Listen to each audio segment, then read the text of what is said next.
Good morning, students.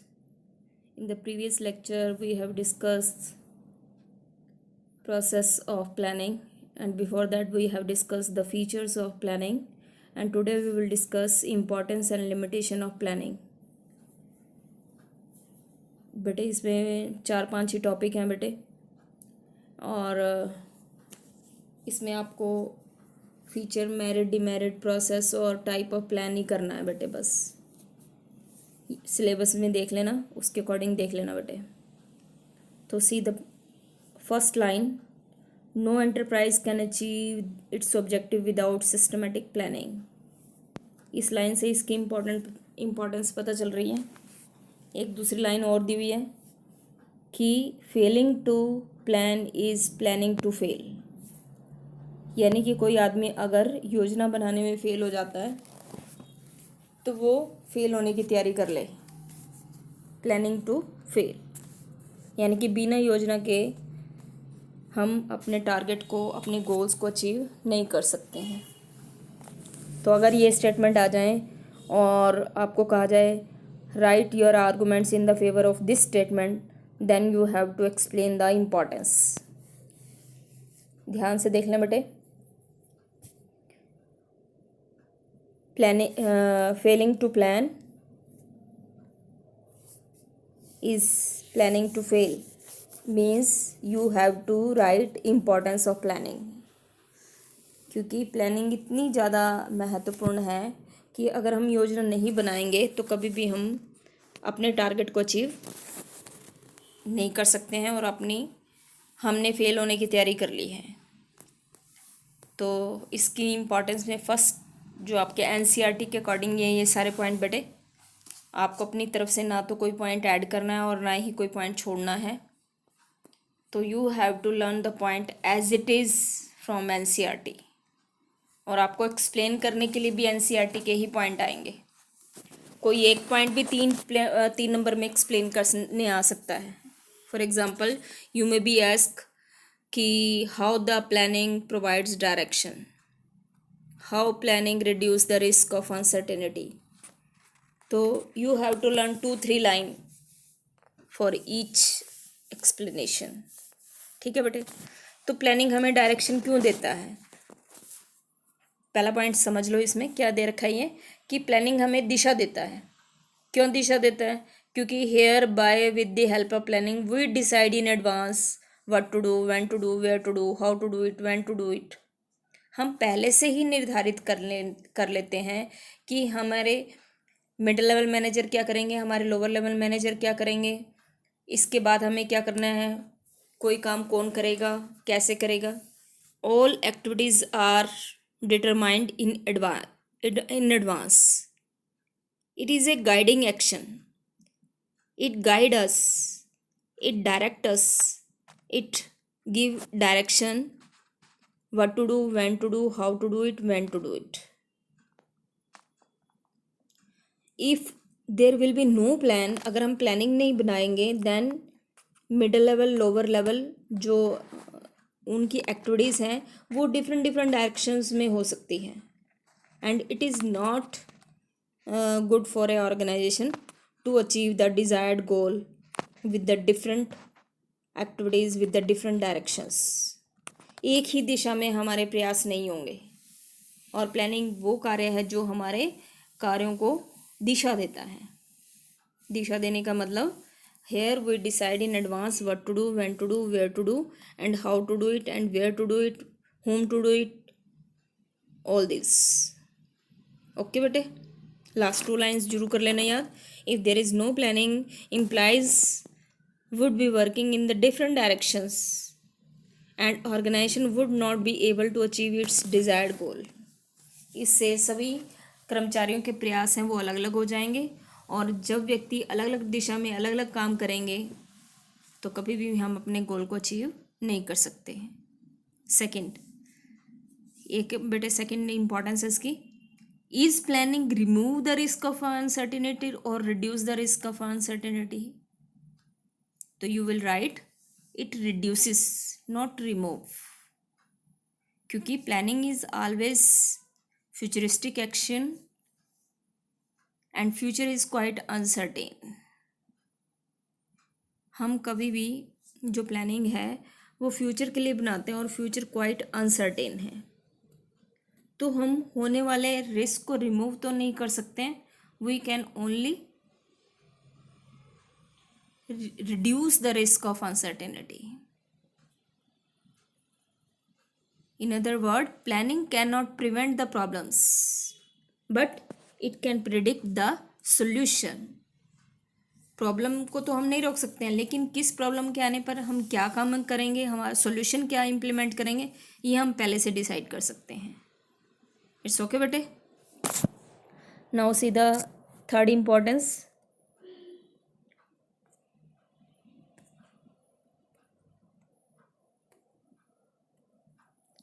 Planning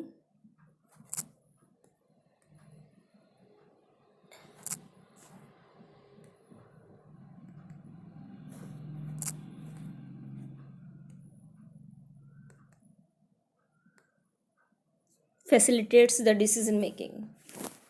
next importance, third importance is planning हमें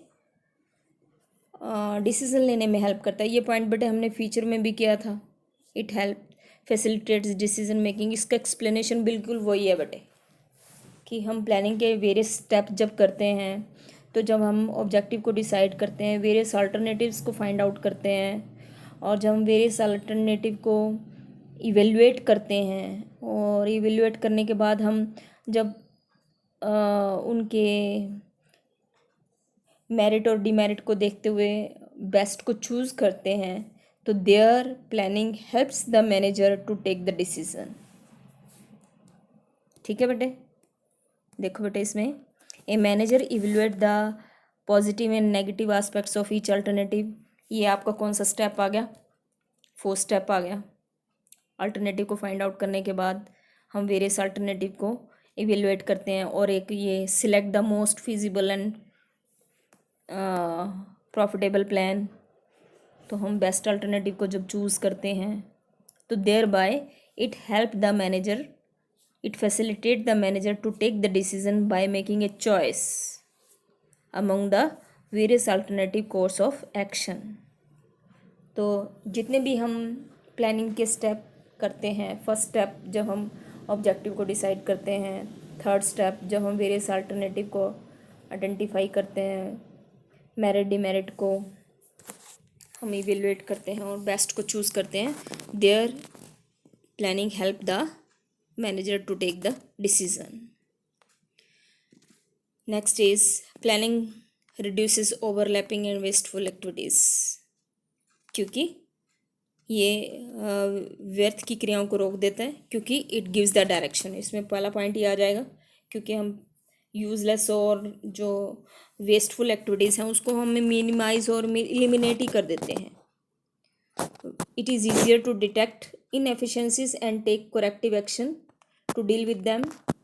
and planning जो है वो क्लैरिटी के साथ, डायरेक्शंस के साथ वेस्टफुल एक्टिविटीज़ को रिमूव कर देता है, और इससे इनएफिशिएंसी रिमूव हो जाती है। तो that is why it remove overlapping and wasteful activities. Next is planning promotes the innovative ideas. जो प्लानिंग है आइडियाज़ को इनोवेट करता है। कैसे? क्योंकि planning is done by top managers, और टॉप मैनेजर्स प्लान कैसे करते हैं वो प्लानिंग प्रोसेस में मैंने आपको बताया प्लानिंग कैसे की जाती है। तो it increase the innovative and creativity of top managers to make the plan. तो ये जो प्लानिंग है टॉप लेवल्स की इनोवेटिव और क्रिएटिविटी को इंक्रीज करता है, और मिडिल लेवल और लोअर लेवल की इनोवेटिव और क्रिएटिविटी को रिड्यूस करता है। तो टॉप लेवल की इनोवेटिव और क्रिएटिविटी बढ़ेगी, ये इम्पॉर्टेंस है। मिडिल लेवल और लोअर लेवल की क्रिएटिविटी कम होगी, क्योंकि वो प्लान को चेंज नहीं कर सकते हैं। तो ये इसका लिमिटेशन में लिखेंगे हम बेटे, यही सेम पॉइंट आपका इसकी लिमिटेशन में आ जाएगा। तो यहाँ पे आपने लिखना है it promotes innovative ideas of top manager, because main master plan is done by top manager. ये तो टॉप मैनेजर की क्रिएटिविटी को, उनकी क्रिएटिविटी और इनोवेटिव आइडियाज़ को इम्प्रूव करता है। Next is planning gives a standard for controlling. Planning हमेशा कंट्रोलिंग के लिए स्टैंडर्ड प्रोवाइड करता है।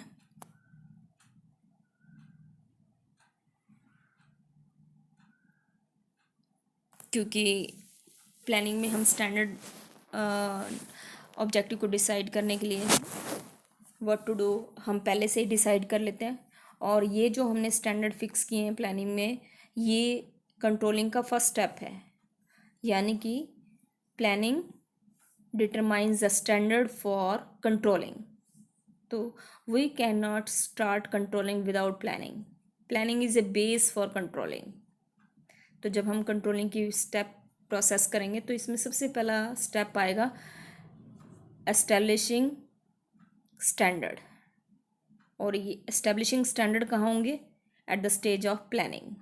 तो planning is a base for controlling. तो these are the importance. Now we can do the limitations. तो यही देखो बेटे, limitations of planning. First, it leads to rigidity. Rigidity का मतलब क्या है? प्लानिंग सख्ती लेके आता है। क्यों लेके आता है? Because planning is always done by top managers and middle level and lower level managers may not change the plan. तो इसमें हम माइनर चेंजेस को तो इंक्लूड कर लेते हैं बट मेजर चेंजेस को इंक्लूड नहीं कर सकते हैं। तो इसलिए, और मिडिल लेवल और लोअर लेवल को कोई फ्रीडम नहीं होती है कि प्लानिंग को चेंज कर लें। तो that is Y planning creates rigidity. और प्लानिंग रिड्यूस क्रिएटिविटी, ये मैंने अभी आपको बताया कि इससे क्रिएटिविटी टॉप लेवल का तो बढ़ेगा क्योंकि टॉप लेवल प्लान करते हैं, और मिडिल लेवल और lower level have to implement the plan and they are not given freedom to change the plan.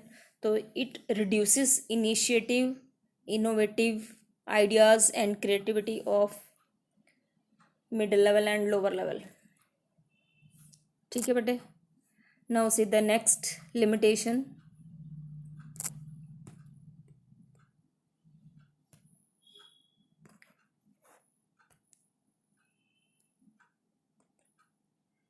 Planning is a time consuming process. Planning के lot of steps are there, 7 steps हमने पढ़े हैं। तो planning को बनाना ही इतना important नहीं होता, उसको इम्प्लीमेंट करना भी इम्पोर्टेंट होता है। तो it take lot of time and formulating the plan. तो that is why little time left for implementation. इसको बनाने में ही इतना टाइम वेस्ट हो जाता है कि इसको इम्प्लीमेंट नहीं किया जा सकता, और इम्प्लीमेंट करने में देरी हो जाए तो उसका यूज़ ही ख़त्म हो जाएगा।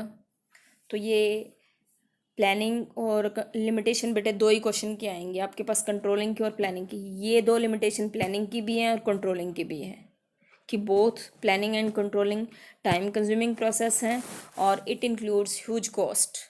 इसमें जो टाइम लगता है, एफर्ट्स लगते हैं, वो ज़्यादा लगते हैं क्योंकि we have to analyze the past data and it require expert guidance, expert investigation.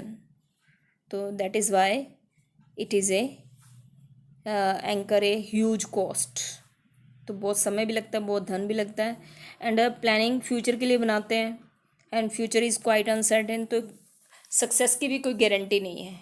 अब ये देखो हमारे इंडिया में क्या क्या प्लान बनी होंगी, 5 ईयर प्लान भी बनी होंगी, लेकिन फरवरी में बजट भी आ गया था, ये करेंगे वो करेंगे, लेकिन कोरोना आने की वजह से सब फेल हो गया क्योंकि बदलते हुए डायनेमिक एनवायरनमेंट में कई बार वो एग्जिस्ट नहीं करती है, और एग्जिस्ट नहीं करेगी तो there is no guarantee of success.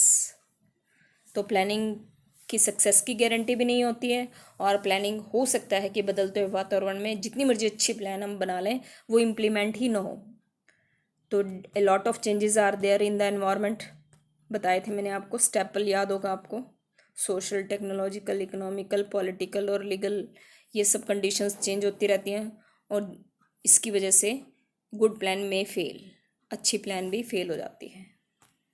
तो I have discussed merit and demerits of planning again, and आप इसको ध्यान से करना। और पूरा चैप्टर रिवाइज हो गया है, सिर्फ टाइप ऑफ प्लान रह गया है, वो कल मैं डिस्कस करूँगी आपको। और have a nice day. Paper की तैयारी कर लेना 24 तारीख को 11 बजे से लेके 11:40 तक एक एक नंबर के 5 क्वेश्चन और 3 क्वेश्चन आपके 5-5 नंबर के आएंगे। Okay, have a nice day.